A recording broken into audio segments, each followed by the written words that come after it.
Three, two, one. What's up, guys? Today we're talking about Transformers the Bayverse. And what went wrong? Jesus Christ. I'm Dude 2, that's Dude 1. This is gonna be a very, very weird one. And controversial. Ooh, let's see. Do you actually like it? Well, I like the first three movies. Out of the Bayverse, I think the second film was my favorite film when I watched it in cinemas, just because it starts off, like, it hits the ground running. Like, the first scene is like this massive action scene where they're chasing a Decepticon all the way through, I think, either China or Japan. I think it's in China. I think it's in China, yeah. Yeah. Alright, the one that says, the fallen shall rise. Again. Yeah. It's that massive construction robot. Yeah. It was like a great film. It started really, really strong for me. I thought the narrative was there. The story was like, you cared about the story. It's very, very cool. Yeah. And you know, for me, it was the height of the Transformers franchise when it came to the narrative storytelling style. So Revenge of the Fallen was my favorite, but it definitely fell off its rocker once they got rid of Shia LaBeouf, Shia LaBeouf, who played Sam Witwicky. In the first three films. And that's even after they changed the actress for the Rose Whitington when they had her swap out with Rose Megan Fox. Whitington Huntley. Instead of Megan Fox. And you know, I don't know. Like, I remember Megan Fox's character's name. It was Michaela. What's Rose Whitington Huntley's character's name? I drive the very expensive Mercedes. Yeah, like that's what I remember. It's hard for me to remember. I don't know. I can't remember. If you could ask me all day, I would know. I would tell you. It is probably because we saw Megan Fox's character develop over two movies. Because similar argument could be made for Cade Yeager's daughter in Age of Extinction. What's her name there? It's Tessa Yeager. I have no idea. You're probably right. It's Tessa Yeager. Well, I couldn't tell you for sure. I remember the boyfriend more than I remember her because he was doing like the cool driving stuff. What, he punched a guy in the face with his wheel. Oh yeah, with the rally car. Yeah. I remember that. Stupid. Yeah. And then like we get rid of those characters and we retcon it and we go to The Last Night, which is like an absolute mess. The Last Night is just like, you know what? Screw everybody. It's just Marky Mark, and then we'll figure out the rest of the cast. They add Isabelle Monet, who plays Dora the Explorer in the live action adaptation. Like she's a quality actor, no doubt about it. But that role is so cringe. Yeah, it's so cringe. Jesus Christ! The lines, so cringe. There was a lot of problems once we got to that stage. Yeah. But you know, for me, again, the high point of the series was Revenge of the Fallen. Yeah. Just because, like, you know, they do a lot with that storyline. If you haven't watched it already, spoiler alert, but like you have the death of Optimus Prime. Yeah. Like, they pretty much do Superman Returns in that movie, but they do it well. No, it's not just Superman Returns in that movie, but the simple fact is, Optimus's death, or that his self-sacrifice has been a big thing of him, of his character ever since he did it in the Generation 1 cartoon and movie, right? So when, you know, if Optimus is dead, it's a big step in the series. Now, so there's going to be a big shift, a big change. Well, he does the same thing in the Transformers Prime TV series. Yeah, right. He sacrifices himself at the end of that as well. A big shift, big change. You know that, okay, this is Optimus's story. This is where it ends. He might come back, which now it's become the more common thing to kill him and then come back. Well, Transformers Prime ends with his death, I'm pretty sure. Yeah. Is it a death or is it a bit of a fusion thing? I don't understand it. It's weird. He dies for me. Yeah. If he dies, he dies. It's, oh well. Yeah. You're quoting Rocky IV, man. If he dies, he dies. But yeah, like, I don't know, for me, the second movie was the best one. Yeah. Now, if we're going to look at this thing chronologically, you know, when the first Transformers film came out, it was in the same year as, I think, Teenage Ninja Mutant Turtles 3D film. Oh, I remember that movie. There was a 3D film. That's the one with the immortal guides in it. Yeah. It was a 3D film where, like, you know, Leonardo has been, like, in seclusion, and Raphael is like a vigilante. And that was a good year. Transformers and TMNT the same year. That film, that 3D film didn't do too well. I liked that's it. how I remember that year. I liked it. They could have done they could have done like a part 2. The way Michael Bay does the first Transformers film, if you look at the franchise, like where the Decepticons are, like it's like almost like a horror flick because they're getting owned by like a being that is much stronger than themselves. You know, the army guys are being chased by that Scorpion. Transformer who's picking them off one by one. I love that first Transformers movie because there's a lot of like world building. Not just world building, but you know when we first see that very first Transformer, the guy that's the one that's like the helicopter. I'm gonna call him Helicopter Con because I can't remember his name. The Scorpion Transformer. The one that pops out the Scorpion guy. He kicks so much ass so quickly, and he's just like this unstoppable thing. And I thought to myself, he does a full sneak attack in the desert as well, where the guy doesn't even know it's behind him. I'm just thinking to myself, okay, you know what? If Transformers were real, this is probably how we'd get our asses kicked. Yeah, basically, because like in that scene, if you were to just isolate those scenes, it's like Transformers is a horror film. Yeah, pretty much. It's like crazy too, because like the scenery you get of him of like when he's looking down at Tyrese Gibson, and like and he's looking back, it's like, oh my god, bro, you shouldn't be looking at that thing, run away, run away. It's like, it's intense. It's so intense, that setup for the first one. Like it's not the first act, it's literally just the first minute of the movie. And it's crazy. Like, looking back on it now, what we're talking about, and I want to watch that first Transformers film again, because it was a really good film. They balanced that human element that we have with Sam Witwicky with, Bumblebee, Optimus Prime, Can Ratchet, I just say that Jazz, introduction of when we first get all the Transformers together, and before he, does the little I-beam presentation for plot conveniences. That when Optimus Prime rolls up and transforms for the first time in front of him, it's crazy. It's crazy cool. It's the first time we see it in live action. That's the thing. Is it Industrial Light and Magic, right? ILM. They've done all the Transformers movies. Right. Holy shit! They do a really, really good job. Holy I don't know. crap! Like, I don't think anyone can complain about the transforming element. My mum, when she watched it with me, because it was back in 2008, so it's like 12 years ago. When she watched it with us, she was like, she couldn't follow it because it's just like a lot of CGI happening at one time. Like, young eyes can kind of follow it because you're just in tune. Like, the attention is there. Well, it's Transformers. You like Transformers. You gotta watch Transformers. Cool. But in the first one, it's a fairly good story in the first one. They set up things. The first one. They set up things well. Like we get the Cube, we get Megatron, we get Starscream. Well, Megatron's actually, at this point in the series, he's still a threat. Yeah. He's a viable threat, but they take him out at the end of number one. And Sam Witwicky's journey as a character is somewhat believable because it took a life-changing, world-ending threat for him to get together with Megan Fox. Like, that's the only way. That's the only way you gotta date Megan Fox is, like, if you go through something like that together. But although to say her character did have... some weight. Yeah, some weight, because she wasn't just a generic pretty girl. Like, she had a backstory. Yeah, she had in that film, she had a good backstory. Like, her dad was in prison. Grand Theft Auto, right? Was the thing? Basically, Grand Theft Auto.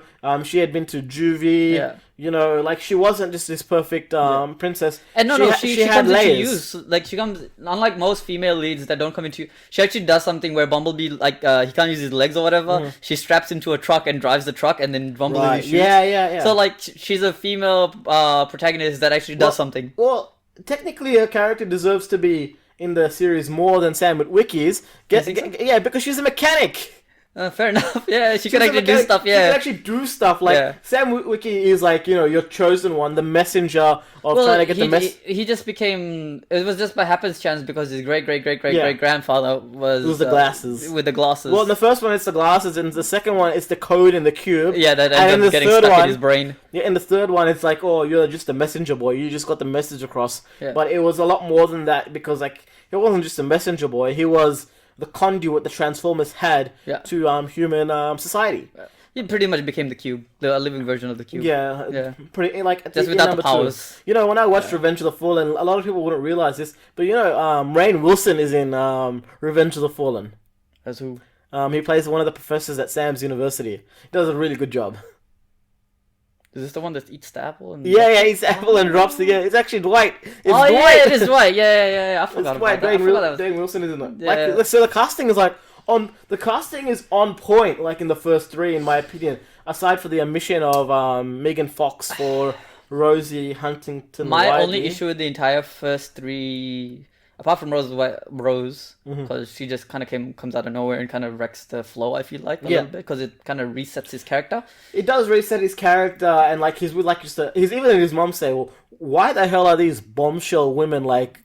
Dating you of all people. Yeah. What is it about you that draws these women to you? And it's clearly it's Michael Bay. Michael Bay. It's Michael Bay. Well, Michael Bay's whole shtick was, hey, Megan Fox, you think you're the only pretty one? I can one up you. I don't think it was a successful one up. Well, it was a good debut. Megan Fox was a pretty girl, yeah.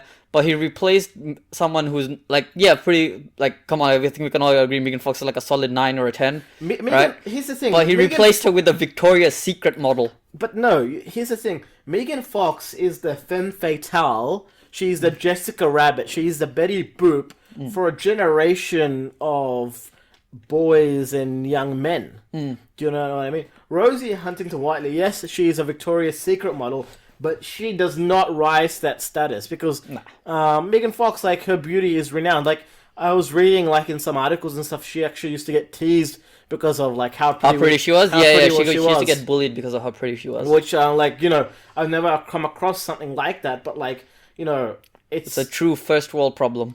But, like, I don't know.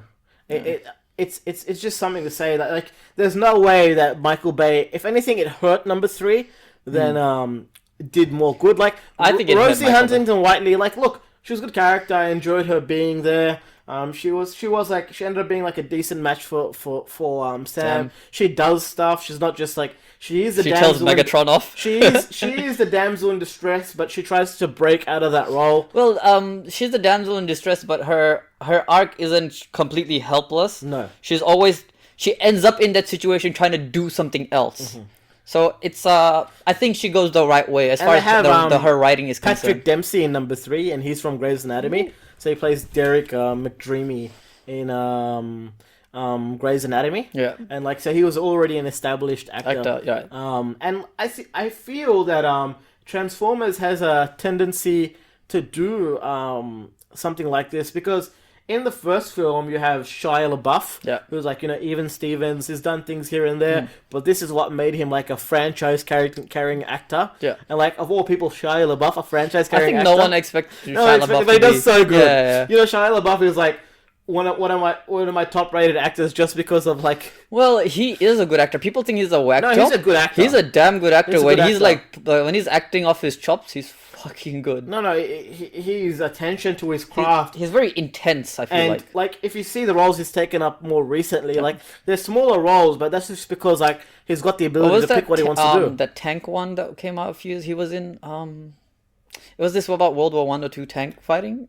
Fury? I think Fury. Was he in Fury? I believe so. No, that's Logan Lerman. Logan Lerman was in Fury. I think Shia LaBeouf was in there too. I'll have a look at the cast list now, but I'm pretty sure Logan Lerman was in Fury. Brad Pitt was in it. Fury. Jason Berthenol was in Fury too. Just double check for me. I could have sworn Shia LaBeouf was in there, unless my memory is playing up on me. No, I'm checking now. Yeah. Shia LaBeouf is in it. I told you. Yeah, he's not the main character. No, but he's in there and he's pretty intense. Michael Pena is in Fury. What? Yeah. Okay, I didn't notice that one. Michael Pena is in Fury. Okay, yeah. Scott Eastwood is also in Fury as well. Yeah, Fury was a pretty good movie. Good movie, yeah. It's a good movie. Intense movie. You know. I still remember Brad Pitt's lines, I killed Nazis in Africa, I killed Nazis in Germany. I'm killing Nazis. He's just killing Nazis everywhere. He's just killing, that's his... Anyway, but yeah, coming back to Transformers, yeah, look, Shia LaBeouf, like, really good actor, quality actor, he knows how to get into his roles. I find him funny too. One of my favorite scenes is when he's trying to show off his biceps. I'm just like, what about he's screaming in like number 2? Which one? Which part? Because he screams a lot in that movie. Just say, and he screams. I feel like he screams just as much in the third one. He screams a lot when Isabel Lucas has her tongue down his throat. Oh yeah, just So he's trying to run away. Yeah, he was like, it was really oily. Like it was. Motor oil. There was that, and Oh god. the other actor that was with him, that was basically his roommate. Yeah. He also did just nothing but scream throughout the entire fucking No, movie. It was so annoying. Decent. It was okay. It was funny, but it was annoying. I was like, do something with this character. So in the first, you have Shia LaBeouf, Megan Fox, Josh Duhamel, Tyrese Gibson. You've got all the actors who are doing the voice acting for the Transformers. Peter Cullen reprises his role as Optimus Prime. Yeah. And you have Sam's dad and mom, like who plays the agent? Oh my god, I forgot the name. I'll get the actor. I hate myself. He's one of the few characters that is in like all of the films, I think. I think he might be. Except maybe the fourth. I know who you're talking about. So Transformers, that actor. He's the one that they tie in his underpants. Oh my god, I should know this name, but he's such a... I've seen him in so many things, I should know the name, but for whatever reason it's not coming to me. It is John Turturro. Yeah, John Turturro, there we go. Turturro. And Rachel Taylor is in the first one too. This was one of Rachel Taylor's main roles, like main blockbuster roles in Hollywood. It's where she got her start, you know, it's why we see her in a lot of the other films. She was in like, I think the series of Charlie's Angels. It was like one season. She did Jessica Jones. Right. Yeah, so we have Anthony Anderson. Like, he's always underrated, but he's a good actor. He's been in Laura STV. He's the nerd guy who can decode the Decepticons. Is it the voice lines, whatever? Yeah. And then, you know, John Voight, like, who is like another famous actor. If you guys don't know who John Voight is, there's an entire episode of who John Voight is on Seinfeld. Really? Yeah. It's just like, because George buys what he thinks to be John Voight's car. Oh. And he buys it because John Voight was driving the car, but it turns out it wasn't John Voight who bought the car.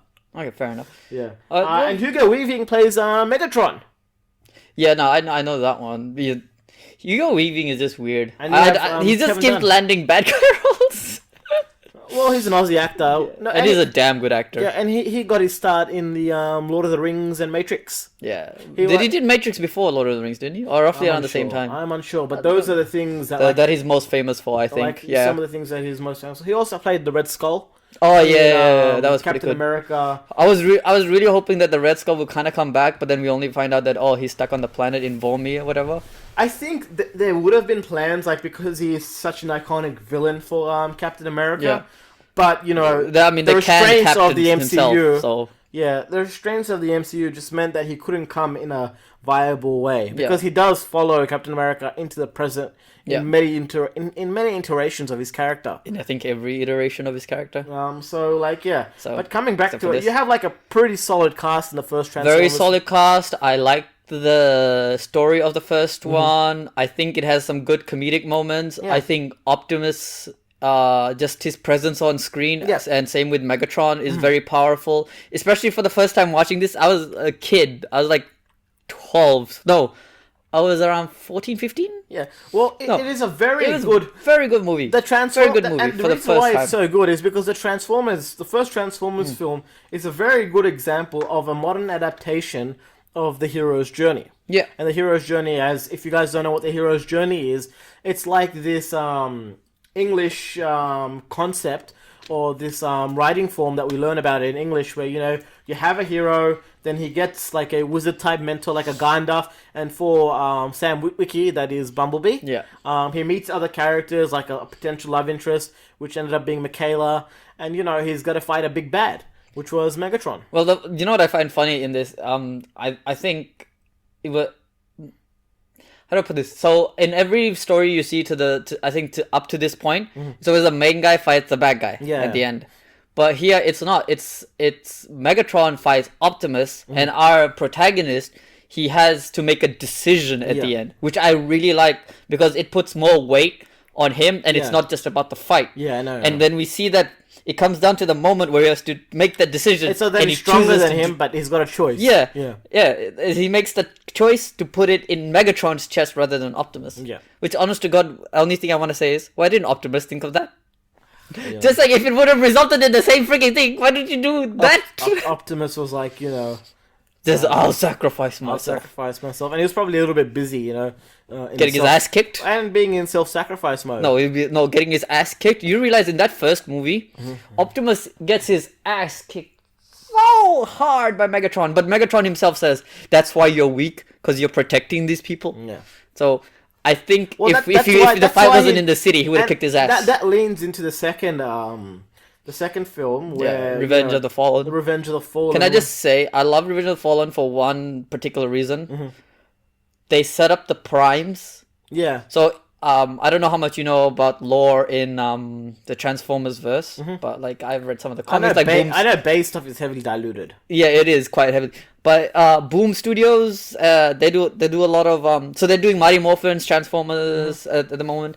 And this like way back when like the Transformers comics were first being written out. Yeah. You have the 13 primes, the original primes. So we were like, oh shit! This is the primes on TV. I never expected like a live action version of the primes, right? And then but then one of the primes is bad. He's called the Fallen, and I was like, okay, oh my god, this is cool shit happening. Please continue. I just sat there and just kept watching, and then like my only issue with the whole prime setup, I have no idea what the hell the Fallen's powers are, because he just lifts his hand and before you know it, there's rocks flying. Yeah. I guess that's where it's one of the narrative failings of that film, where we have no idea why Optimus is the only Transformer that can defeat him. Why can only a prime? As far as we can tell, Megatron is just as strong. Yeah. And the other thing with that film there is that like we don't get the same cast returning. So we get Megan Fox returning, Shia LaBeouf returning, Shia LaBeouf's parents returning, John Turturro returning, and Dumel. Shia LaBeouf's parents, when they come back, right? And we have that whole she eats a brownie, and she loses her shits at the university, at the college. That was the only low in that whole movie for me. It's funny. It's funny. It's really annoying. So I rewatched the Bayverse. But she's meant to be annoying in that film. That's her role. I get it. She does a good job of it too. I get it, but it's I don't know. I'm a very look. I like that film. Like, it was a great film in my opinion. Because his character actually does have to sacrifice himself towards the end of that film. I think probably the one reason that it's so high up on everybody's, like, when you ask what Transformers is your favorite from the Bayverse, most people say number 2, and I think most people will agree to this. It's Optimus Prime Jetfire mode. Yeah. And see, like, I grew up with one of the Transformers cartoons, and Optimus Prime and Jetfire could actually combine. Yeah. In that cartoon, like, and back then, Bumblebee was called Hotshot. So if you want to find out which cartoon this was, have a look for the Transformers series, which has Hotshot in it. Okay. Yeah. I know there was actually bring it up. There's the Transformers series that I watched. It was called Transformers Animated, I think, is the one that I watched. I think it was on Toasted TV. It was really cool. I really liked it. I bought a Transformers and I did it, and there was this DVD in there as well. Yeah. It was really cool. So you had they could actually merge, like properly merge Optimus Prime and Jetfire, yeah. Okay. And he wasn't this old guy, but I don't mind what they did with the character here, because I think Jetfire you got limited scope to do things. You think so? Mm-hmm. I mean, the lore of the series is pretty deep, so I think they have a fair amount of scope. But the other thing I like about the second Transformers film is that not many Autobots die. Jazz dies in number 1. Yeah. But no Transformers really. We don't acknowledge the death of any Transformers. Optimus dies, but he comes back, so that's mute. Get Jetfire dying, but he's a Decepticon. But then we only get him for like 2 or 3 seconds, and he's old anyway. I love Jetfire. He's one of my favorite characters, I swear to God. I could totally use more of Jetfire. You realize he was like super strong?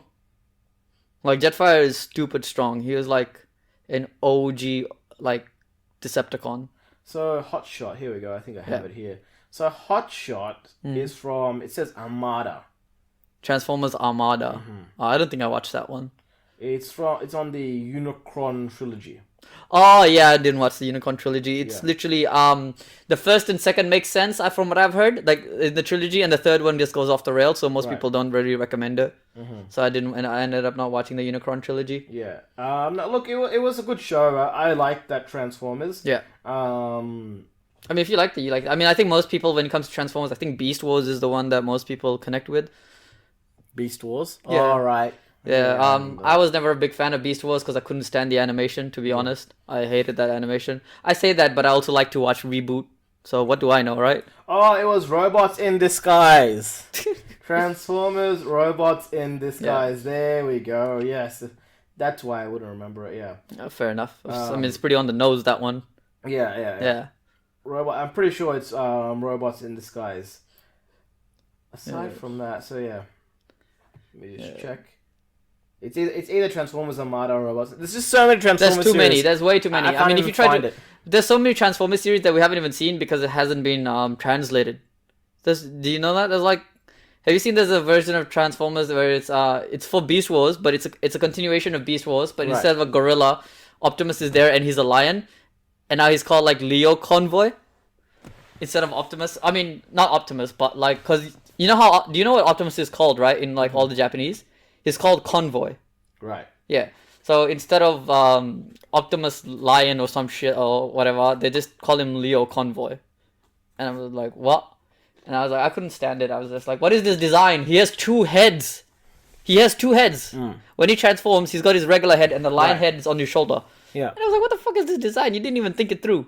Yeah, well, look, see, here's where we get Which some one of is the he fading. thinking with? This is where we see some issues. Even though the second film is my favorite one, like, the lore within the movies kind of becomes a little bit mute. It takes a backseat. Yeah, because... It takes a backseat. It just becomes setup. Suddenly the Fallen becomes the most important thing. Yeah. Because in the first movie, it's about the cube. Yeah. And then it's about the Allspark in the second film, which that's what the entire purpose of the cube is, you know, to find the Allspark. But the cube was also able to turn... No. The second one is about getting more energon, remember? Because they were trying to make... But we find the Allspark in the second one. No, we find the Matrix in the second one. It's not called the Allspark? It's the leadership matrix. Right. So it's okay. We find the Matrix. Yeah. And the cube becomes the way nonsense.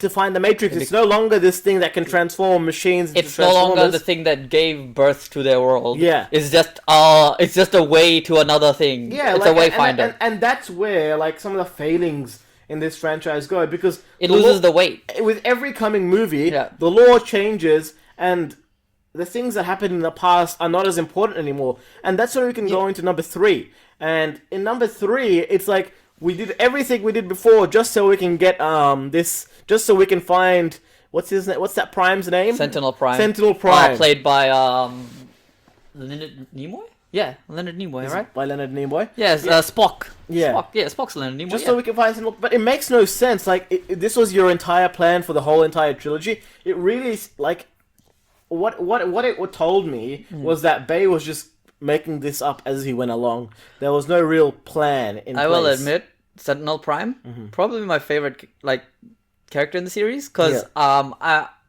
find him to be quite regal, and I love his fighting style with the shield and the double-sided blade. So if anyone hasn't seen the movie, but you have seen in Endgame, it's the same kind of blade that Thanos uses. Right. And that's a really cool design, and I think, obviously, at that time, we had never seen it before. Right. It was the first time we ever seen a blade like that design, and the way he fights, he absolutely kicks Optimus's ass. And Megatron's ass. It takes the two of them to beat him. Yeah. And, like, leading up to that point in the series, we're told that Optimus is, he's the strongest. Yeah. He's the strongest of all of them, because he can... in number 2, he fights Megatron and 2 of his cronies at the same time, and he kicks all of their asses. If it wasn't for him being distracted, he would have won that fight, clearly. Right?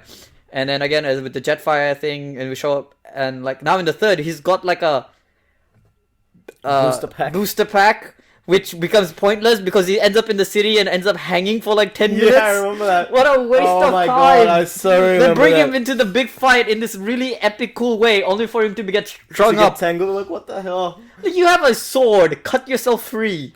And that's where, like, you see some of the failings. Yep. Like, number 3 was a little bit of a low point, for me personally, just because the story stopped making any sense. Like, if you're actually following, I think Bay didn't give his audience enough credit to think, they actually followed the story of the first and second one. Yeah, because agreed. Now, like, we wanted Optimus Prime to get the Matrix so he could bring back Sentinel Prime. Yeah. And we wanted Sentinel Prime to be there so, like, It mentorship. See, where we could see where Sentinel will take Optimus to the next level. Yeah. Right? Because like we learned that Sentinel was Optimus's teacher. Yeah, his mentor. His mentor, yeah. So but then he says, no, I'm your student in this planet. Yeah. Which is fair. I understand that, but it would be cool to see that. Hey, you know what? Sentinel's had his prime, literally.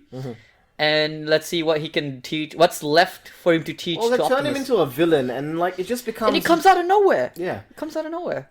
And that's a good thing that it does come out of nowhere. But like, it was hard for me to buy the fact that this was Megatron's true plan all along. Yeah. His plan was to die in the first one. It was for Optimus to get to return and receive the Matrix, which made the Fallen like just mute as a villain. Yeah. Like his entirety as a villain, a mute Yeah, the point. fact that we find out that Megatron's whole plan from the beginning was to get Sentinel Prime. It makes no sense. It is bullshit. Yeah. It makes no sense. Bullshit. And that's the thing. Like by the end of the third film, the humans have recognized the need for the Autobots, and like in that film, we get the death of Ironhide, which I was really annoyed about because I think no one saw that coming, especially because just like minutes beforehand, we see Ironhide do that Mexican standoff with those two other Predator-like. I think are they supposed to be Predacons? Because I know Predacons is a thing. Really? Yeah, I think they were from Beast Wars or something. They're very Predator-like. They look like Predators. So were they meant to be our Predacons? I don't know. It's like subtle hint. And that's why I don't like 3. Like even if even with Ironhide's death, the story did not make sense anymore. You could see like Michael Bay or whoever was writing the script start to phone things in. Yeah. Like, you can't treat your audience like they're idiots. Yeah. Like, we actually do remember what happened in the first Transformers film and what happened in the second Transformers film. And at the end of the day, I know the wider audience is not into the Transformers comics or they're not into the Transformers animated series. No, but if you're into the movies... They are your core audience. No, but if you are only into the movies, you pay attention to what happened in the first and second. Yeah. Clearly. And I think a lot of people... whether you're reading or not, you at least want a good story, even in your standalone movie, right? Yeah, that's right. It's a simple fact. Like, and there was no good story in this third one. Like, and that's the thing. They got rid of actors. They brought on Frances McDormand, who is like an award-winning, Oscar-winning actor. Yeah, like she's in a lot of Coen Brothers films. She does a good job, providing a polar opposite to John Turturro's character. Like they become a thing by the end. Yeah, like they're basically like Alpha and Omega. They're like polar opposites. I love John Turturro's characters. In each of the movies, he makes less and less sense because he goes from spy to butcher to book-selling millionaire to what the hell happened in the next two movies. I don't even know. I don't know what happened to him. Like it's just so weird, and like it did mark the beginning of the end for me. Like. If the Transformers franchise finished at number 3 and they ended it there, I would have been pretty happy. I would have said, look, okay, so they couldn't get Megan Fox back because, there was some sort of dispute. It was literally over a quote. But Sam Witwicky had developed as a character and decided, my life is not just about Transformers. I have to appreciate the human aspects of my life. It was funny because Bumblebee was really wanted to stay with Sam at the start of Revenge of the Fallen, and then Sam wanted to stay with Bumblebee in number 3. Like, I found that dynamic to be quite cool. Like, it was a bit of a reverse dynamic. But the holes in that film just kill it. Like, it just does not make sense. Look, there's a lot of plot contrivances. I feel like one of the dumbest things in that whole third movie is when the rocket goes up and explodes, and they go, "Oh no, we were in the fuel cells, whatever." Yeah. We saw all of them light up. So my question is, which fuel cell are you in? Because if it's lighting up, it's obviously filled with fuel, right? And I just couldn't take a lot of dumb things that happened, and I was just like, look, and if they wanted to do it that way, it leans into Age of Extinction because by the end, the whole point of Optimus Prime and the Autobots staying back and hanging back while the Decepticons took over, was it New York? Chicago. Chicago took over Chicago and made it the base for the terraforming operation. Was so that the Earth's leaders would realize they need the Autobots. That the Decepticons are not just here. Well, to be honest, if you think about it, I think the first two movies kind of prove you need the Autobots. They've already saved them not once but twice. Look, in number 3, you actually do see like humans taking out Decepticons. Yeah, well, we know that they've been training with them. Like we get a scene, like I think really early on about that. You do realize it is actually the Einstein Autobot who develops the technology for the humans to defeat. Yeah, which is so stupid. It's so stupid because the Decepticons. Because like they still don't trust him, even though he's literally giving them ways to beat them. Yeah, the ways to beat them. And then the sad thing is he dies. It is such a sad death. But does that really the Einstein thing? I'm just like, no, I'm just like... It's so funny. You know that little shitty Decepticon? Yeah, the asshole. The RC one. Yeah. He's in number 2 and in number 3, but they didn't bring back Megan Fox. Oh, yeah. Like he's acting... He's pretty much acting like Sam's dog. Like those two... he became it became, we'll take Sam in a more serious light and we'll turn this thing into a comic relief. He screams in number 3 a lot as well. No, but as in like they wanted to make his character less of a comic thing and make it more serious. Yeah. And that he wasn't taken seriously like by anyone. Like and that's the thing. That's where Sam had to evolve as a character. And I think he did. I think in number 3 he really did. He realized that the Rose Huntington Whiteley's character was the important thing in his life. Yeah, he didn't need the job and he didn't need the Autobots. Yeah, he just needed that girl in his life, which like is a good message to send. Like you don't need to achieve everything in life. You just need the basics in your life. Can I just say something that doesn't make sense? Mm-hmm. We see that he is he's jobless at the beginning of the movie, but he has this massive apartment. Well, his girlfriend makes good money. Yeah, but the thing is, this is his apartment. Yeah, she makes really good money. Yeah, so you reckon she's paying for his apartment? Yeah, I wouldn't be surprised if he's like a bit of a kept man. Ah, fair enough. I love the beginning of number 3 for one reason only, and that's his job-seeking whole thing. I think that was very well written. And then he very gets well written and very realistic. He gets the paperboy role. It's fine. It's a real role, so you know it like okay. Any officer and John Malkovich is in it too. Yeah, he's the interviewer, right? Yeah, he's the guy who he works for John Malkovich. Yeah, I'm pretty sure it's John Malkovich. I'll check it now, but I'm very sure that was John. And Malkovich. I think Ken Jeong is on. Kenny Jeong. Is in it as well. Kenny Jeong is in it too. And it's funny because like they have that weird scene in the bathroom stall, and I was like, okay, this is funny. This is funny. Like the thing is, the beginning, like the first act of the movie, doesn't have bad writing. No, it generally doesn't. I mean, the Rose Whitington being there kind of fucks it up because you lose the momentum from Megan Fox. Yeah. But overall, it doesn't have bad writing. Yeah, it does have John Malkovich in it. Yeah. But look, it's really the second half that kind of gives way. And let's leave Dark of the Moon because it was a success. And that's $1 billion, I think. No, it didn't make $1 billion. No? Close? Let's see. Dark of the Moon. Dark of the Moon was released in 2011, so it's pre-Avengers. Yeah. It made... 7, 8, what? Actually, it made 1.124 billion. I told you $1 billion. Damn. I told you, bro. I told you it made $1 billion. I think that and Age of Extinction, right? It was the 10th film to gross over $1 billion. Damn. The second highest grossing film of 2011. That is actually like a pretty cool achievement. Yeah.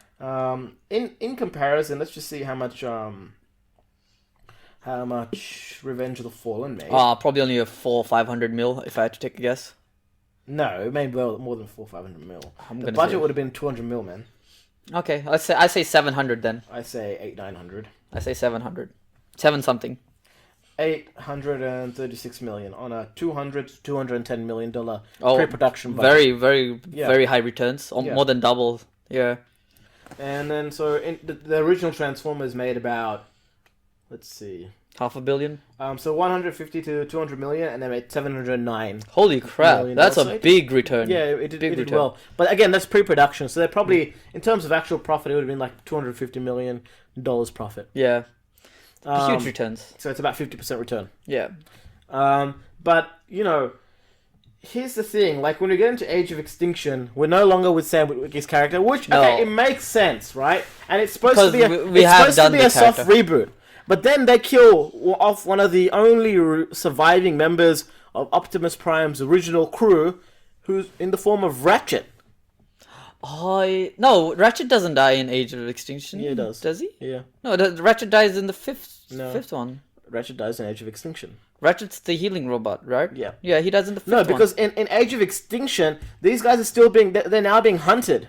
No, that's... It's Age of Extinction. It's The Last Night. Wrong. Is it? Yeah, you're wrong. It's Age of Extinction because... Oh wait, right. That's Age of Extinction has entire thing. Age of Extinction has what's his name? Lockdown. Yeah. Yeah. Sorry. I always feel like Lockdown is his own movie.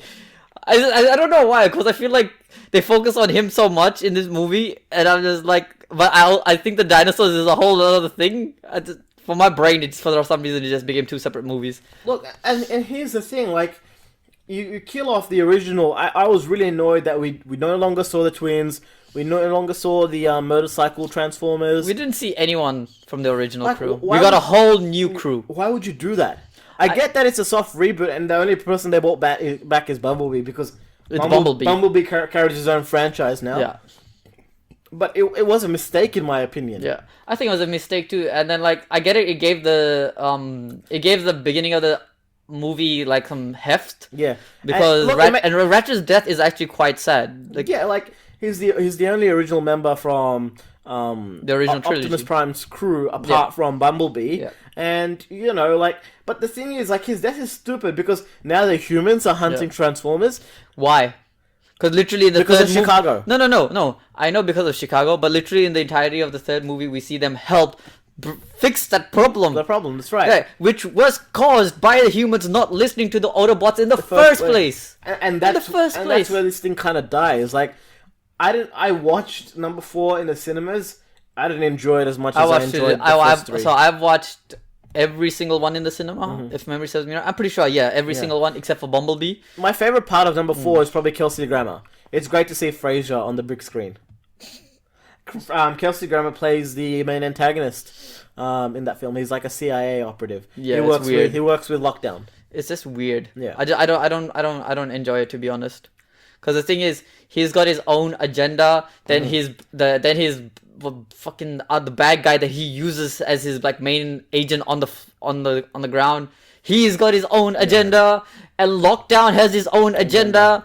And then we find out that Lockdown is working for someone else. And I'm just like, please stop. And then Galvatron becomes a thing. And then we think the science guy is a bad guy. Oh, and Stanley Tucci. Who also, for one reason or another, has hired Kasim G to be one of his scientists. I'm surprised Kasim G didn't do one of his very special interviews in the movie. Oh man, that would have been a funny reference. If you get that reference, my boy.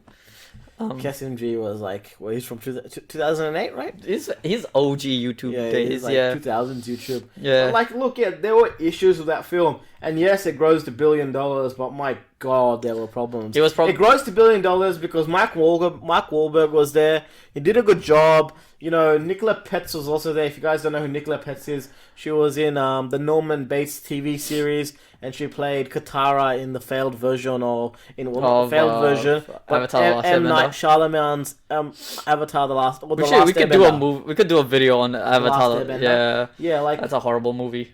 It was like, I don't know. It's just so annoying. Yeah, and you don't get many returning characters as well. You get, I think Tyrese is in it, or he's not in it. He is. He's in it. Tyrese is in it? I think he's... No. Tyrese comes back in the 5th one, right? Tyrese...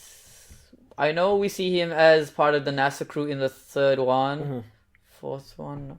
I think he is back on the 5th one. No, I think he is back in the 5th one because... Yeah, 5th one. Then, no, the whole military crew from the original is back, I think. Yeah. Look, it is a mess, the 4th film, in my opinion. The 4th one is a big mess. Even though it grosses $1 billion, which is like great, so it's like... Well, it had a lot of push from Chinese audiences as well, because a very large chunk of that movie is based in China.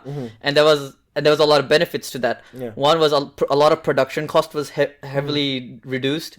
And the thing is, the Chinese market is a whale.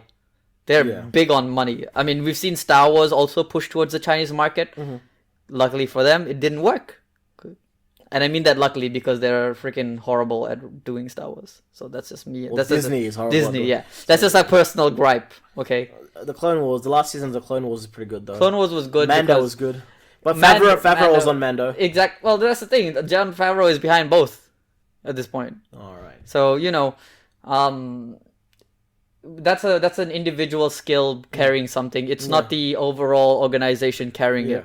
I don't know. Look, and here's the thing. Yeah. Like, where your beginning of the end signs are is that Optimus becomes a genocidal maniac. That's number 5. But you get my point. Yeah, as the movies go on, he just, I'll kill you. Yeah, like, it's number 4, like, left on an okay cliffhanger, but, like, by the end of number 4, you think Cade Yeager is, again, going to be in a very good position now that he's got Stanley Tucci's character funding him and backing him. Yeah. And, like, yeah, it's all happy-go-lucky and everything is resolved and we're not going to hunt the Transformers anymore. Next minute, like, we go back to number 5. Well, Optimus literally is like, okay, I'm leaving. All of you get it, right? You get it. You get it that we're the good guys. Look, I get it. You have problems on Earth because of us. Look, I'm gonna go fix it for you up there so they don't come down here. Right. Leave my people alone. Yeah. Right? He sets Earth up the best here. Possible ending. Well, it's not the best possible No, ending. but it's about as good as they're gonna get after the horrible writing that they've had so far. Yeah, I get that. Like, I know it's a soft reboot, but it's a failure of a reboot. And then Bud Light commercial midway through the fucking movie. You have to give the fans the credit they deserve. We actually are following this. Yeah. We're not mindless consumers. We actually are watching this, trying to understand this. I get it. You can make Transformers now, but then Megatron goes and takes control of them. Or Galvatron. Galvatron. He's now Galvatron. Which it goes back to Megatron in number 5. They call it Megatron in number 5. You know what I find so fucking stupid? Which idiot in their right mind was like, oh, you know what? Which Cybertronian we should base this off? Yeah. Let's use Megatron's head. Yeah. Which is active. We hear, I think someone say, oh, I think we've got some signals coming through the brain. What? And you still decided that's the right way to go? It's just so silly, like... So stupid! You kill Megatron off, like, twice in the series, and you bring him back twice. Yeah. Like, it's like killing Jon Snow. Like, so you kill Jon Snow, you bring him back, and then you kill him again! Yeah. Like, so there's no point to him coming back. Galvatron, honestly, Megatron's death in the first one, and then when he finally... And I think he probably should have died when the Revenge of this Fallen happened. I understood why they didn't take him out. No, but here's the thing. If you did that, and then you wrote the third one with Leonard Nimoy's Sentinel Prime, and him by himself becoming evil, without the influence of Megatron, I think that would have been a stronger written character. You don't always need one big bad. You can go forward. I think that's the point you're trying to make. I know, you can... Yeah, exactly. And then... you get to Galvatron, and I'm just like, look... Well, he's called Megatron in... No, but like let's say for the first one, right? He says, "I am Galvatron." One, he does not hold the weight from the first one when he says, "I am Megatron" and wrecks shithouse. Yeah. Right. And the other thing that I find is Galvatron just looks stupid. Yeah. He's got a hole in his fucking chest. He's a human-made Transformer. So yeah. Of course. You know what I find funny? They literally say, why does he keep coming out looking like Megatron? I designed him after Optimus. Yeah. I wonder. You see? And then like Stanley Tucci's character gets like super mad about that fact. Mm-hmm. And I'm just thinking to myself, you're a super genius science guy. And you can't pick invent whatever. He's a super genius as far as you can tell, right? Because he's got this massive multi-billion-dollar company. Mm-hmm. And I just thought to myself, you can't put 2 and 2 together? No. I don't know, like... I'm not the brightest guy in the room, but come on. I think everybody in the entire cinema figured that part out, though. Yeah, no, for sure. And look, you don't have to be so on the nose, we end with our characters in a good place, but come number 5, they're still in the goddamn shithouse. Yeah, like nothing's changed. The Transformers are still persecuted. It's like, what the hell just happened? Like, are you guys forgetting what happened at the end of the last 2 movies and just retconning this shit over again? I'm not even joking. I genuinely think they forgot what they wrote. I think they thought we were idiots. Probably, I think they were probably like, you know what? I think the first 2 because then in the 5th one, right? The only main returning actor for the franchise is Mark Wahlberg. Yeah, and we get Isabelle Monet, and we get the African American actor who. I think he's in one of the Bad Neighbors films. Just give me one sec. I've got it. No, it's all good. No, Yeah, so you have Gerard Carmichael, who's also in The Last Night, and he's a new character. You have Anthony Hopkins as well. Yeah. That C-3PO type robot who's like a lot better than C-3PO, but just stupid and annoying. I find it funny, but I find a few things that don't make sense where he parks the car with the doors open. Mm-hmm. So he just left like this multi-million-dollar car in the middle of the road, not knowing 100% or not they're even gonna show up there. Yeah. With the doors open. Like, okay, someone could just steal it, but no big deal. I don't know, like, big deal. And that's the thing. Like, by the end of it, they're just phoning it in. There's like 1, 2, 3, 4. That's the easiest plotline I can resolve this thing. And that's why. It's just like, look, it's not even about plot lines. Explosions, visuals. Yeah, and see, I believe the failures in number 4 is why number 5 was a box office bomb, despite recording like on the production budget at least, a $400 million profit. I think it lost. It made a loss of $100 million. Yeah. So if for anyone that doesn't understand that, so the film had like a budget of 200 to 250 mil. It made about 600 to 700 mil, but it's still, despite making a profit on the production budget of about 400 mil, it made an overall loss of 100 mil, which is probably because they pumped a lot of money into the merchandising, and marketing, advertising. Yeah, it's just a lot. So it speaks volumes that it failed in such a way, because most of the audience called on to say, we're not going to come to the cinemas and we're not going to pay money to watch this shit because it's just a shit house. I love the Transformers movies, and this was the one that I had the biggest regret watching. And because here's the thing, I don't know if you guys were around or were paying attention even, the original advertising for this movie had nothing to do with Quintessa. We had a little bit of Quintessa and Nemesis Prime as a thing, but it was heavily based around Unicron. That Unicron is the Earth. We see his horns growing out of the planet, and it's also there's a bit of that in the plot point, and the movie actually ends on that. It ends all, like, I think literally... and that came out in 2017. Yeah, and we have not had anything since to resolve it. Apparently, though, I was looking this up, there is a slated Michael Bay Transformers movie for 2022. So 5 years after everything? Yeah. The way they did this, it was like they were sure where they were going to go next. I think if you type in Transformers, I think the box office killed them. I don't think we're going to see anything that's going to be a proper continuation. In my eyes, like this. I would like a proper continuation, just because I want to see them try and resolve the Unicron plot point. Well, you have in the 5th one, you have the organization that Anthony Hopkins' character is a part of. Right, the Witwikis... No, not the Knights of the Round Table. Yeah, and Sam Witwicky. You see a photo of Sam Witwicky there. Yeah. So where the hell is Sam Witwicky? Like, you think he might be dead? Nah, we don't know. I know, but like, might as well assume that. Yeah, like, he's not in the movie. Optimus doesn't even mention him. And this is what happens. Bumblebee doesn't mention him? When you change the actors that dramatically. A similar kind of argument can be made for the Star Wars films, in terms of, your main 3 characters are supposed to be Rey, Finn, and Poe Dameron. Yeah. And you have Kylo Ren. But because we don't see these characters together enough on screen, and because Finn and Kylo Ren, and this is another video, become like an item, and to be honest, like, not Finn and Kylo Ren, it's Rey and Kylo Ren. Yeah. No, I think here's the dumbest thing. It's just so stupid. Look, we'll do a Star Wars video. Let me just resolve this point. Okay, go on. It's in The Force Awakens. You had this thing where there was something between Finn and Rey. Right. That was the secret he wanted to say. And there was a reason that Rey made Finn a better man and not just someone who cared about himself. Yeah. She gave him that inspiration. Yeah. And Poe Dameron acted as the catalyst, the conduit that connected them to the Resistance. Right. So.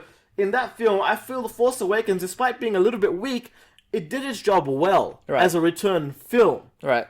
Because we see our 3 characters come together, and, Finn and Rey are together for the majority of the film, Finn and Poe are together at the start of the film, and then they kind of come together in at the end, which is different from the original trilogy, which is good, even though this kind of was the same as the original trilogy. There was no difference. Basically almost a shot-for-shot remake. It was like, we're going to see something different. Don't worry. J.J. Abrams was like, it's going to be different. It just seems like it's the same, but, it's going to be different. It was the same shit. And then we get to The Last Jedi, and somehow Kylo Ren and Rey have formed this romantic connection. They're a Force dyad. Yeah. Well, that's the last the rise of Skywalker. Yeah, but like that becomes the key like linchpin for the rest of the fucking series. It's so stupid. Like, who decided to shoehorn these two actors together and screw the development of like one of your main black actors? Yeah. Like, and I understand why John Boyega has an issue with this, because there was a dynamic between Finn and Rey here, and in Scrubs they call it jungle fever when like people from different races get together, and like I would have liked to see some jungle fever in the Star Wars universe. It would have been cool. Well, sadly we're not getting that. And actually, speaking of people of color in Transformers, is Tyrese Gibson the only one? Like, only one that's like you can name? His crew is there as well. Yeah, but like say actors that you can name. Look, it's Michael Bay film. What do you expect? It's like, I'm sure. Look, and you can't really blame like it on Michael Bay. Maybe. You can't blame it on know. Michael Bay because these guys also have investors who don't like. Apparently, the investors are the reason why we don't have diverse casting in Hollywood. That's what I've been led to believe. Well, from an interview with Ridley Scott. Ridley Scott basically said in Gods of Egypt, I can't cast people from a diverse background because my investors won't back the film. Yeah. I'm like, okay, you like, how stupid is this? And the final decision isn't even up to them. There's a casting director altogether. It's, again, different issue. We're not going to talk about casting. Separate boil point issue here. No, just thinking about that in terms of where Transformers. Star Wars fails is that we don't get to see our characters together enough, and some other overbearing fan-fictional narrative where a Sith ends up with a Jedi as a romantic plot point overtakes the entire franchise. I mean, okay, so Kylo Ren becomes a good character, but you're gonna forget that the idiot was a genocidal maniac who killed planets, killed heaps of people, killed Han Solo, was responsible for the death of Luke Skywalker indirectly. Yeah. And basically whittled the Resistance down to like a few members, and Rey kisses him. And it's all good. It's all good. So either Rey's stupid as a main character. She's stupid. Or, Kylo Ren is just so important. And I'm not mocking like Adam Driver. Like, you want to get as much out of Adam Driver as you can. He's a good actor. Of course, he's a good actor. Yeah. Like, there is no contention that he is not a good actor. Yeah. A majority of the actors on all of them are on that film. John Boyega is a classically trained actor. He's he's done like Broadway stuff and things like that. He's a great actor. Daisy Ridley was a great actor too. Oscar Isaac has been around. Oscar Isaac is already considered a modern great. If his face is on it, people go. Yeah, he's been around for a while. Like, he's in Dune. Yeah. Like, and I'm a fan of Oscar Isaac. I'll probably watch Dune because of him. I may not watch Dune, but like, and that's the thing. You want to see those characters together. Now, Transformers does something else. It decides, the actors aren't important. The people are stupid. Let's just recast and make... Let's just make explosions. Yeah. Very pretty explosions. New characters every single movie after number 3, basically. After number 2.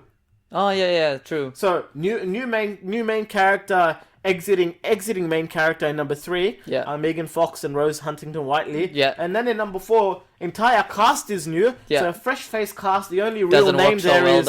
The only real name there is Mark Wahlberg and Stanley Tucci. Oh, Li Bingbing, because she's pretty huge as well. Yeah, she's in the movie. She's big in China, right? Yeah. I knew more about Fan Bingbing than Li Bingbing. Right, fair enough. Fair enough. And then, like, we don't even have Li Bingbing in number 5. Yeah, they're just like, you know what, that Stanley Tucci doesn't even come back in his same role. He's like non-existent. Did John Turturro come back? He doesn't. He does come back. He does? Yeah. What role did he have? He wants to join. They helped do the He wants to join the Knights. Yeah. He wants to become a Knight. Yeah, I remember that. That was also a pretty fucking stupid storyline there. Like, it's just... Oh, and the Merlin thing at the beginning, that's what they used for Stanley Tucci. Yeah? Yeah.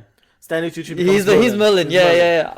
Wow. And, okay, can I just say, we have Merlin who summons a dragon transformer. Right. Who's apparently multiple transformers that were inside the jet combined. Mm-hmm. And we only get like snippets of this 3-headed dragon transformer at the end. Mm-hmm.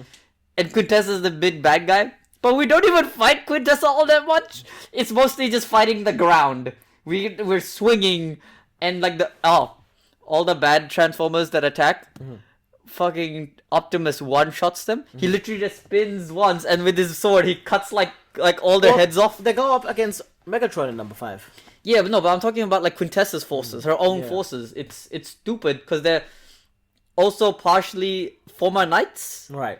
So I'm like, none of this makes sense. Why are the knights fighting another knight? Or at least why aren't the knights, thinking for themselves? And then they stop fighting when Mark Wahlberg's thing on his arm turns into a blade, and they're like, "Oh, you're one of us." Oh my god, that is so. And I was like, how did a human just stop a transformer from swinging a blade?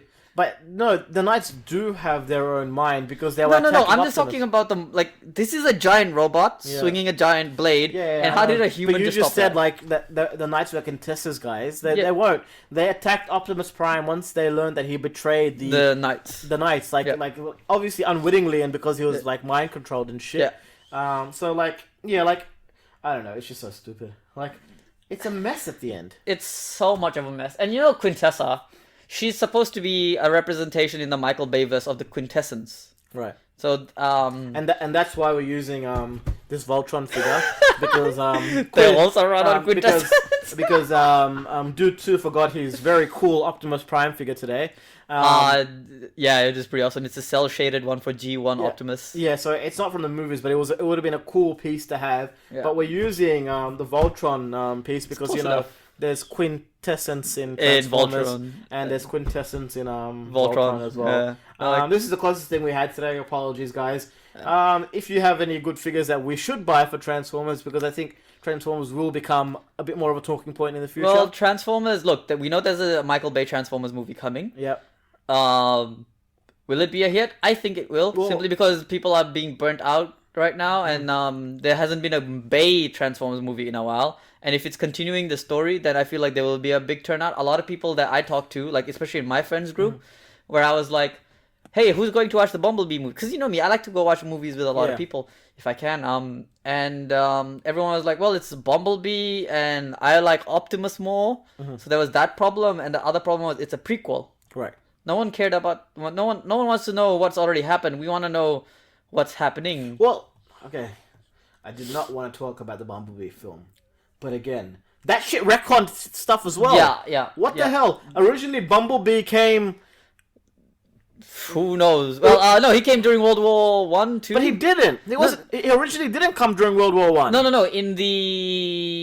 In number 5, in the last night, when the last knights are talking, there's a picture of Bumblebee. Yeah. But in number 1, he didn't come during World War One. Yeah. In number 1, he literally came to Earth. I think just like maybe a few months ahead or something. Yeah. Like, and then he came to find Sam Witwicky. Like, we're gonna find Sam Witwicky. Like, awesome.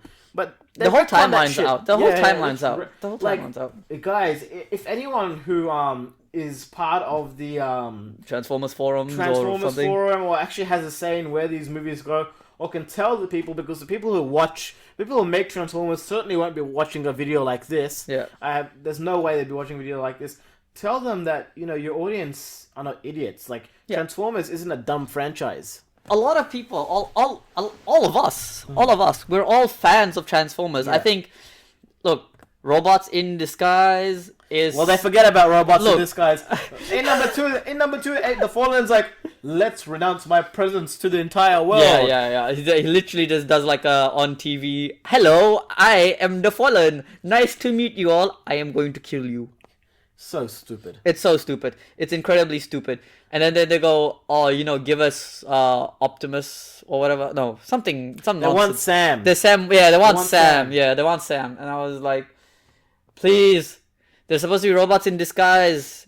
Don't do this nonsense. Not now. And the other thing is, for robots that are in disguise, they don't really disguise themselves very well. They're always bright, shiny, fancy vehicles. If you want to take a guess what an Autobot is, shoot at the nearest Lamborghini. Most likely it's the nearest Lamborghini. They have a passion for the high-end cars. Well, from what I heard, a lot of the cars that were in the movies were donated because they were water damaged or hurricane or flood damaged. Right, that's smart. Which is smart, but then look at the only exception is Bumblebee's Chev.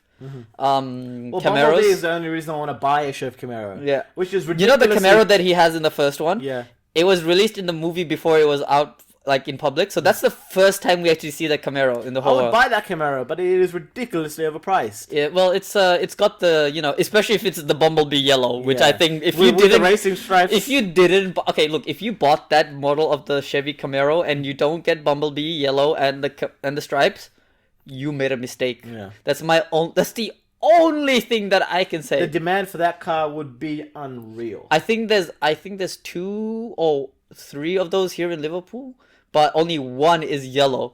There's one in Green Valley. Yeah. I'm not sure which. Okay. It's got the Bumblebee stripes, right? Yeah, I think that's the one that I'm talking about. It might be the same one. Near the child. Child, daycare it's parked usually on the outside. He's got one in there. Yeah. It's look, you know, if you see that car, you know it's Bumblebee. That's why people buy that thing. Yeah. And if you don't get it in the Bumblebee colors, you made a mistake. No, for sure. Like, and look, here's the thing. Transformers started off great. It got progressively stupider as it went along. If it ended at number 3, it would have been a great finale. Because, you know, we see the end of Sam Witwicky. And if you want to reboot it from there, so if you want to fully reboot the entire thing and say, you know, let's do another series, I'm probably down for that.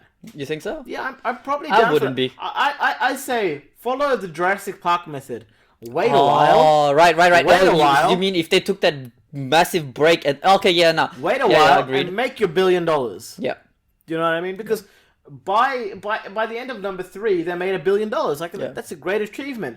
But maybe you wait 5 to 6 years or even 7 years, which like I'm sure you can do a number of other projects during that time. Michael Bay is one of the highest paid and regarded directors in all of Hollywood. 100% he has like 10 other projects down the pipeline. He could have waited for Transformers and come back, swung twice as hard, better writing. I don't even know if effects can get any better than what ILM is doing. Jesus Christ, it's as realistic as it gets. Honest, I went, you know how I went back and watched the entire series. Yeah. You know, even in the first one, the characters have such weight to them. It's amazing, but I feel like they're kind of losing that in the more recent ones. I feel like they're running faster. The weight's not there. It's the same issue that So it's basically like when you're lagging on Overwatch or something. Yeah. It's the same issue. Okay, so I'm having the issue that I had with Pacific Rim and Pacific Rim Rising, where the CGI characters Uprising. Yeah, where the CGI characters don't have the weight anymore, which they should, and they kind of just messes with my head. Godzilla, King of Monsters had that same problem. Sadly. Please don't talk about Pacific Rim Uprising. That is such a disappointment. Again, we'll put it on the list of almost as bad as Avatar, the Last Airbender movies. Why? Like, they had such a good franchise. Why ruin Charlie Day's character? Well, Guillermo del Toro didn't come back, so that's what happens, right? Well, if Guillermo del Toro came back, then Charlie... Thoughts? Would you watch a Guillermo del Toro Transformers series? Yes. Yeah? You'd watch anything Guillermo del Toro makes. True. He is an amazing... Have you watched The Shape of Water, haven't you? Yeah. It's a weird movie. It's such a weird movie. I get it, but it's cool. It's cool. I like the main actress, the lead. She's the protagonist for that movie. So she's in the Godzilla. Is she? Yeah, she's in Godzilla, the first Godzilla. She plays Ken Watanabe's like assistant or something, right? Right. I was wondering why she looks familiar. Stepped on in number 2. I was wondering why she looks so familiar. She gets stepped on in number 2, and Godzilla's like, yes, we want to get rid of our high-paid actors now. Can we get some like unknowns in here? And that's a really like. When movies do that, and like again, we're gonna talk about Star Wars, but give me 2 minutes to talk about Star Wars. So in The Force Awakens, we got rid of Han Solo, who was reportedly paid like $70 million for the scenes he did. Oof. Then in number 2, we get rid of Mark Hamill, another franchise carrying actor. We just want to say, out with the old. You know, in with the new. I mean, it's literally on your face. This is during Lucas's time. We didn't care about the lore he created. Yeah. We're gonna screw this story up because we know Disney doesn't care about the lore that was already created because they literally say everything that was written before Disney bought them is no longer canon. It is now Marvel. It is now part of the Legends continuity. Yeah, and then in the third one, they kill off Carrie Fisher's Leia, but they didn't have much of a choice. Well, no, it's not even that. They kind of did it in a bad way too, because it's a lot of CGI, and it's smart filming. So filming from the back, someone doing an impersonation, then filming to the front again, and someone saying, and then the Carrie Fisher CGI saying something that's irrelevant. Was she in any of it? Was she filmed in any of it? She wasn't in any. She wasn't in any of it. The scenes are cut from the first two movies, so they use scenes. And then they reuse scenes, and they just change their clothes and any any lines that she may have recorded they have used, and however that's unlikely. Damn. Yeah, it's a pretty heavy blow to lose Carrie Fisher. Yeah. She was a literal icon. Another femme fatale like Megan Fox. True. She stood on her own two legs in her own series. She was there when needed, and she also provided pivotal roles. And she choked out Jabba the Hutt. Well, that's the cool thing. Like, Jabba the Hutt is trying to demean her. Yeah, and she's like, "You're about to get your ass kicked, boy." She uses his mechanism of demeaning her as the way to kill him. Yeah, it's like that is like that's like that's how like you're. I'm a male, so I have no right to say this, but like that's how you want your strong female characters to be written. Look, we're both males, but here's the thing. I think if you can enjoy the female character as a strong female character, I think we have the right that we can say to some degree. You don't even need to have a strong female character. Sometimes just having a female character in it is a good thing, especially for the new things that are coming out. Well, for me, I like to have a female character who plays a role in the story that's being told and is not just a love interest. Yeah. Like last night, I was rewatching Wonder Woman, right? And it is so well written, I feel like, and like genuinely pulls on some emotional strings and everything that Patty Jenkins did as a director, Zack Snyder did as a writer and screenplay. It's damn good. And female, and you know the thing is, I sat there and I was talking to my missus, and we were comparing it directly to Captain Marvel, because that's another one that we decided to rewatch because we were doing the whole MCU rewatch.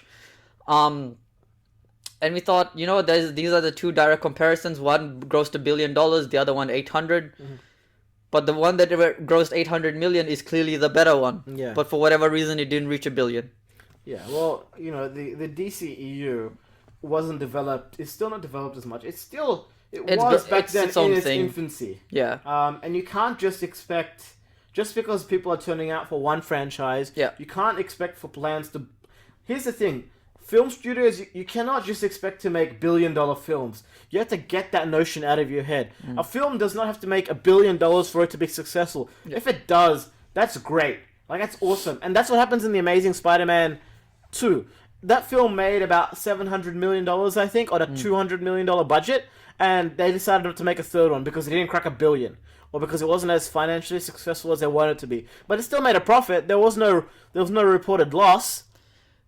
Yeah, they didn't think things through. Like, this thing where every film has to make $1 billion, I think that's the wrong way to take filmmaking. Yes, it's a business, but if you truly want to do well, and if you want to have... You don't make money in the short term. Yeah. You can make money in the short term, but it's small money. Yeah. Big money is made in the long term, and that's... It's having people invested in your series. Like, everyone invested into the goddamn Transformers series. And that's where you have things like not Transformers, but Star Wars. Yeah. Jurassic Park. No, I would consider Transformers to be part of that group. Wait, one sec. Yeah, so even like Star Trek and series like the other series they're bringing back that have grossed like $1 billion would be what else? What else has that long invested fan base? No, I was gonna say the Dark Universe, but that's not. Lionsgate's Monsterverse. Right, but that didn't do as well as it wanted to. It didn't do as well as they wanted to, but the idea is... They are continuing that series. We have Godzilla vs. King Kong coming out, I think, next year. Right, yeah. It was supposed to be out this year, but because of COVID, they moved it. There was going to be like a Godzilla or King Kong versus Pacific Rim thing. Crossover? Yeah. That would have been crazy cool to watch, I will admit it. It's like seeing even 22 Drum Street. Danger. See, they should approach things like they approached 22 Drum Street. You think so? Those are not $1 billion films, but they get sequels and they're good sequels. Like, those are great films. Well, I think that's, again, like as you said, the problem is it's all about the $1 billion mark, right? You know do you know what was the contractual obligation from Sony to Disney that you can have Spider-Man? What? Each standalone Spider-Man movie you make has to make $1 billion. Right. If it doesn't make $1 billion, we get Spider-Man back. I don't think Far From Home made $1 billion. It's such a stupid contractual obligation, though. I think to myself, like, this billion. It's not like their thing... Spider-Man movies made $1 billion each, did they? Pretty sure they didn't. No. Yeah. They did well, but they didn't do that well. Yeah. Pretty sure probably what? Maybe Homecoming or Far From Home, maybe one of them made $1 billion. Well, I think Tobey Maguire's ones did pretty good. They did good, but maybe $1 billion combined. No way $1 billion on its own. Yeah, so Far From Home made 1.132 billion. There you go. And it was made on a $160 million budget. Yeah, and Homecoming, which was released in 2017. Yeah. Made 880.2 million. Well, there you have it. But Far From Home, even though this had more of a budget than Far From Home. Yeah. Homecoming, but because Far From Home was the ending of phase 3. Phase 3. Yeah. And like it was like kind of the capping off moment for Tony Stark's Iron Man in Infinity War. Like I think that's why. It had what, because like again that film wasn't what I expected it to be. It wasn't as well written as you wanted it to be. It was not as slick as Homecoming. No, fair enough. And like coming back, but then Homecoming also had the advantage of having a bit more star power behind it. I feel like maybe you had Nick Fury in Far From Home. No, fair enough. Anyway, like that's the thing with Transformers, right? Mm-hmm. It's now stopped grossing $1 billion per movie. I mean, it never. The last one has it. The last one didn't make $1 billion. You sure? Yeah, it only made. I'm pretty sure it didn't make $1 billion. I think the last night was at 700 million. Star Wars, the last. No. Transformers. Yeah, for Transformers. That's right. Yeah. But for let me just check this. Star Wars, The Rise of Skywalker. I'm pretty sure that made $1 billion. Yeah. No. Sorry. That made 1.074 billion, which is nothing for a Star Wars. Spider-Man: Far From Home made more than that. Yeah, it's nothing for a Star Wars. And it's not as good as a movie. Yeah, it's nothing. And then you think to yourself, okay, so now that Transformers is not making $1 billion, let's take a break. But then they're like, oh, we'll do a Bumblebee. Yeah, I don't know. Look, Bumblebee was a mistake. I will say it right now, right here. Bumblebee was a mistake. Like as a standalone film, it's okay and it's good. You have John Cena. But the fact that it's supposed to be in canon, I don't want it. Yeah, I don't want it. I don't fucking want it. It's not in my Bayverse. Simple as that. I guess so. No, I understand what you're saying there, but I think that's the thing with Transformers. It kind of just killed itself. It killed itself by dragging itself out. Yeah.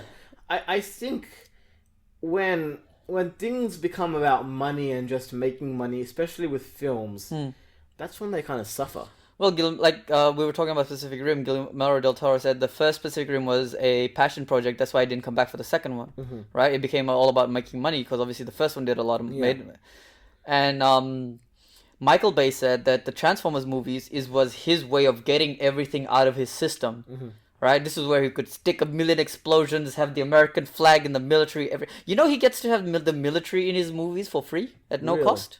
Why? Because it's free advertisement. Really? Yeah. So the key thing is he has to portray the military in a positive light. Mm-hmm. That's the only key rule that they have in there, and everything has to be pre-approved. Right. So that's why none of his military vehicles are CGI. Yeah, because he can afford to have it. So why the hell not? Yeah. Right? And look, if you have that weight behind you, well, see, why not? I think Michael Bay did Pearl Harbor, didn't he?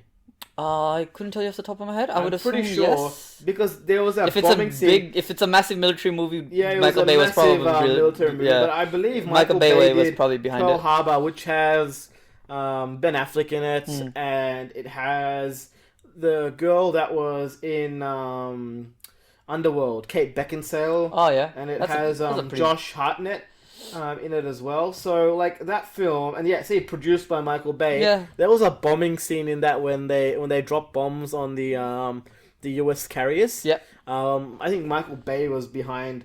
He said he directed that too. He was behind the entire explosions. The explosions of that scene. Yeah. So like his explosion stuff is like it's what he's known for. No, can I just say though, people give him shit for having too much explosions in his movies. Can I just say, having like the ability to constantly do it and not get people hurt and dying on your sets is a skill.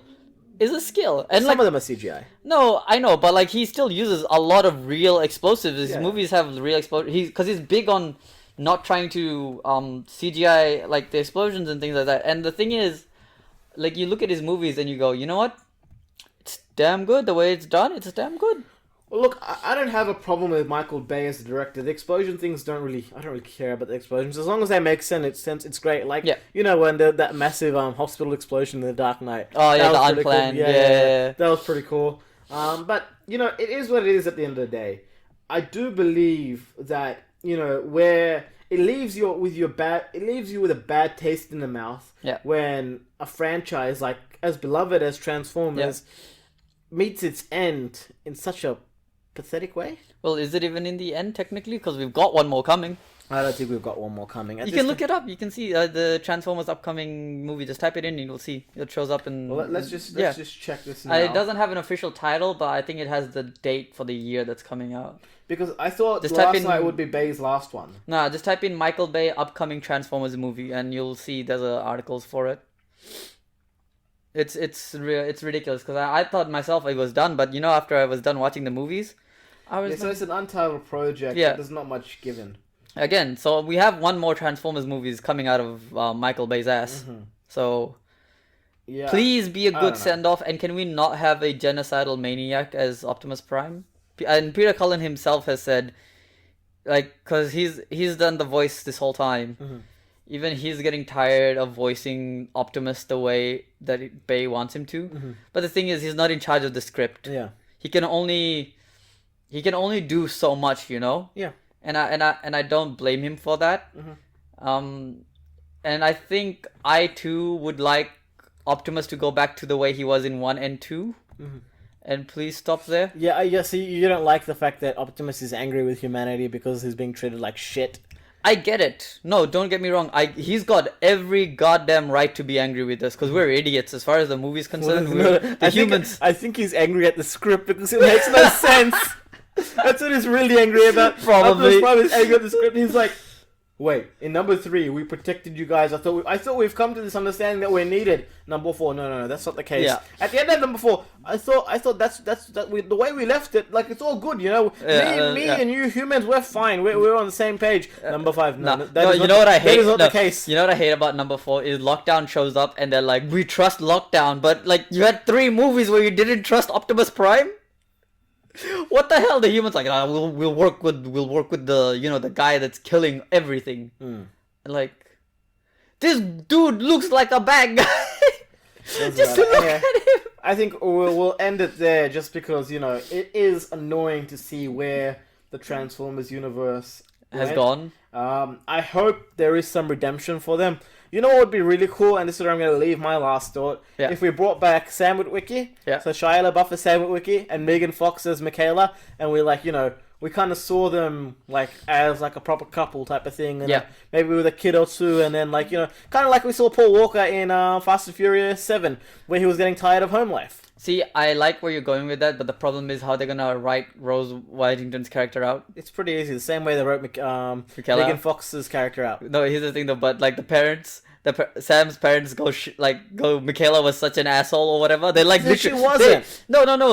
In the script, they write Michaela to be a gigantic asshole in number 3, so that Rose Whitington looks so much better. No, because they said. But then I was like, what the hell? Michaela left them. It's like, no. His mom literally says something like that. She was such an asshole or something. It's really. Look, if you rewatch the movie, if you guys know where that moment is, link it down. It's early on. It's early on. It's literally when the parents first come back to meet him. It's really early on. So if you get a chance, you'll see it. It's a really offhand comment, but if you notice it, you notice it. Mm-hmm. Now that I've told you, you'll notice it. Yeah, well, I'm not gonna watch number 3 again for a while. To be honest, number 1. I think 1 and 2 I could watch any time of the day. Mm-hmm. I can watch 1 and 2 back to back, no problem. But if I have to watch 3, 4, 5. I start to get struggling. 3 is alright. I only don't mind 3 because Leonard Nimoy's in it. Yeah. The Leonard Nimoy being Sentinel Prime is a big plus for me. Yeah. And I like his design. I love Sentinel Prime's design. I like the way he fights. I like the presence he has on screen. Because the thing is, the entire movie is like when there are any kind of Cybertronian characters on screen, whether it's Optimus, Megatron, they clearly dictate the scene, right? We know, and Optimus transforms. You're staring at him and nobody else. Yeah. But the thing is, I feel like when Leonard Nimoy Sentinel Prime transforms, because we know he's another Prime. Yeah. Everybody like, okay, yeah, we can look at Optimus and Sentinel at the same time. It's fine. We can deal with it. Yeah. And to the point where even he pushes Megatron aside. Yeah. You care more about Sentinel Prime than you care about... Yeah, you think you're the bad guy? I am the bad guy. This is my show now. Yeah. I mean, he literally crushes his face up against the wall and tells him, don't forget your place, Which is a fair point, because he is a Prime. Primes, as far as we can tell in this universe, are important. I mean, which is the way it's supposed to be. Yeah. I mean, originally Prime wasn't an important title, but over the years of lore and world building, Prime has become an important title. So I'd like for the word Prime to carry that same weight. I'm surprised when Optimus died in 2, they didn't go the Hot Rod route and get someone else to become a new Prime. Right. But we did get Hot Rod in number 4, who's the French Lamborghini Centurion. Oh my god. Hot Rod! Hot Rod! I was like, I get it, he's saying Hot Rod, you don't have to make that into our own joke. Butcher things. You realize Hot Rod has the most broken weapon in the entire series? What? He has a gun that shoots time bullets that can stop time. Oh god. I was like, he controls a fundamental force of the universe in a weapon. How do not anyone else have this? How does anyone else not have this? You're telling me Primes have swords as their weapons? Broken writing. Again, once you start digging into these type of things, or you watch these movies, and you pay attention to those little nuanced things. Like when I saw that, I was like, wait a second, he controls the fundamental force of the fucking universe. I was losing my mind. Yeah. Losing my mind when I was watching it. And I was like, you know what? If you just shot the bad guy with that bullet, everyone could just go in and just shoot a bunch of bullets at him, and then when it hits the bubble, and then you undo the bubble, it all hits him at once. It's Movieverse. We always take the longer, more expensive, and the better looking road. No, we take the turn your brain off, this is fun to watch road. Yeah. Anyway, I think we'll cap it off there. Stay tuned for our next video. We are trying to do a Monday and Sunday release. We'll do if it's possible, or a Monday or Friday, depending on what's more. Just so you guys have something at the beginning and at the end of the week. Yeah. If you guys like what we're doing, let us know in the comments below. You don't have to subscribe. You don't have to really do anything. We just want to know that that there is an audience that actually likes this, and even if there isn't, even if you're the only person that's watching this, we'll keep doing this if you like it. Because at the end of the day, we're just having fun. And we'll see what we do for the next one. But Mondays is normally our anime/manga topic. Yeah. And then later in the week we cover a topic that is like more pop culture related, something that's more of a Western release or better, more well known in the West. Yeah. We are also part of the West, so don't get me confused. It's just about a series that is American made, or more about our interest in comic books. Yeah, just something a little bit more common is the easiest way to say it. It's no common.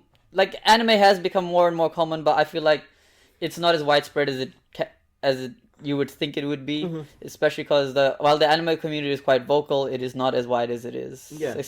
So we just want to have a discussion, which maybe even you guys can be part of. If you guys have any suggestions, always that's what the comment section is for. We should look at. So the way we normally do this is I normally watch everything we talk about. Yeah. If I don't watch everything, then I read everything I can about it. You know me, I like to go back and watch everything I can about it. So if you've got a series that you think we should give a go and watch and talk about, let us know down in the comments below. And that's all from me. Do you have anything else to say? The only thing I have to say is, watch the first 2 Transformers, forget the rest. Watch number 3. Maybe. If you want a trilogy, 1, 2, and 3. Alright, fine. We'll do the original 3. But that's it. That's about it, yeah. That's it. Alright, guys. I'm Dude 2, that's Dude 1. Peace! See you guys later.